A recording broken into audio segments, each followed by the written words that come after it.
MLA Vikram Reddy సమక్షంలోని భారీగా చేరికలు. సార్వత్రిక ఎన్నికలు సమీపిస్తున్న నేపథ్యంలో ఆత్మకూరు ఎమ్మెల్యే మేకపాటి విక్రమరెడ్డి సమక్షంలో పలు పార్టీల నుంచి నాయకులు, కార్యకర్తలు, ప్రజాప్రతినిధులు వైఎస్ఆర్సీపీలో చేరుతున్నారు. సోమవారం బ్రాహ్మణపల్లిలో మేకపాటి నివాసంలో ఏఎస్పేట మండలం గుంపర్లపాడుకు చెందిన పలువురు నాయకులు వైఎస్ఆర్సీపీలో చేరగా వారికి ఎమ్మెల్యే మేకపాటి పార్టీ కండువాలు కప్పి పార్టీలోకి సాదరంగా ఆహ్వానించారు.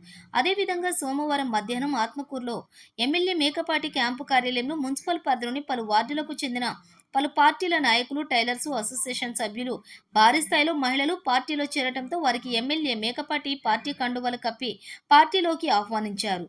ఈ సందర్భంగా ఎమ్మెల్యే మేకపాటి విక్రమరెడ్డి మాట్లాడుతూ రాష్ట్ర ముఖ్యమంత్రి వైఎస్ జగన్మోహన్ రెడ్డి సారథ్యంలో ప్రజలందరికీ సంక్షేమ పాలన అందించడంతోనే వైఎస్ఆర్సీపీ ప్రభుత్వాన్ని మళ్లీ ఆదరించేందుకు ప్రజలంతా పార్టీలో చేరుతున్నారని పేర్కొన్నారు. రానున్న రోజుల్లో ప్రతి ఒక్కరూ ఆశలు, ఆకాంక్షలు పూర్తి చేసే విధంగా సేవలు అందిస్తామని ఈ సందర్భంగా ఎమ్మెల్యే పేర్కొన్నారు. ఆయన వెంట పార్టీ నాయకులు, కార్యకర్తలు ఉన్నారు.